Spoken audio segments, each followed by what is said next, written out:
Hey, how's everybody doing? Today we're going to be looking at an indie game on Steam, Dreaming Sarah. Let's dive right in. Dreaming Sarah is a psychological adventure platformer released on Steam in March of 2015 by Asteristic gamestudio. It's presented in a pixelized retro style that normally I'm not very fond of, but at a very low price I decided I might as well give the game a try. After all, on its Steam store page it's compared to Yume Nikki, a game which I enjoyed quite a bit. Starting with the graphics, as I said, I don't like retro 16-bit style games. The artists usually aren't very good compared to actual retro pixel artists, as they tend to mix 8 and 16-bit aesthetics into a jumbled mess that doesn't have any semblance of good design. Dreaming Sarah, on the other hand, is the rare exception to the rule, opting for a style completely different from any actual retro game, something more in line with a pixelized drawing.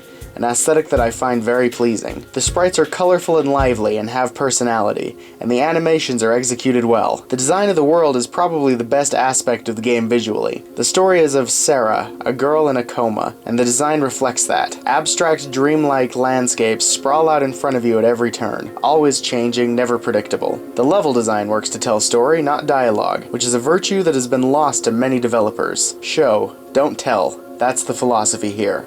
It is also important to note that the game is simply drenched in atmosphere. It's brooding, it's mystifying, and scary at times. This is the feat that many neo-retro games have a hard time pulling off, but Dreaming Sarah does it quite ably. In short, visually, the game is stunning. In the audio department is where Dreaming Sarah really shows its worth. The original soundtrack is by Septim, and it's absolutely haunting. Gorgeous synthesizer waves over more aggressive drum beats bring the music somewhere to the neighborhood of Akira Yamaoka's score for Silent Hill 2, and you'll find yourself wanting to become lost in it all. The sound effects are your usual retro-style, digitized effects, but the music is where your focus should really be. It's amazing in every way. So let's just take a moment to listen.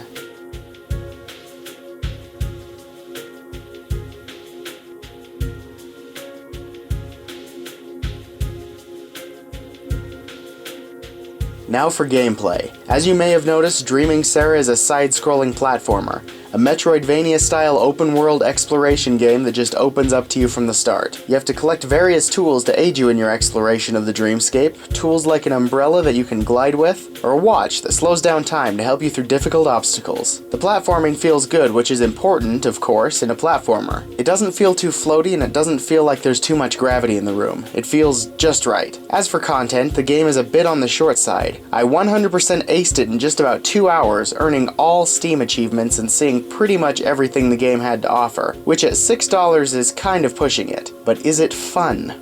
That all depends. Dreaming Sarah has more in common with a point-and-click adventure than it does with Super Mario Bros. So if your idea of fun is deciphering a story through secret-filled, memory-soaked dreamscapes, then yes, it is fun. If you were expecting boss fights and a shitload of content, then it's probably not the game for you. As I said, it clocks in at about 2 hours, about as long as going to see a movie, for about half the price. So I guess the choice is up to you. If $3 per hour of play is worth it to you, for a memorable experience in a beautiful atmospheric world, then this is a no-brainer. Pick up Dreaming Sarah. If not, and that's perfectly reasonable, then I say pass, and wait for the Steam holiday sale, or the next summer sale. But either way, Dreaming Sarah is a lovely experience that I have no regrets sinking my time into.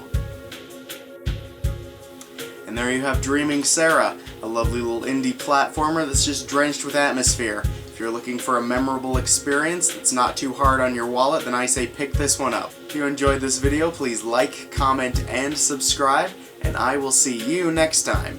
Thanks for watching.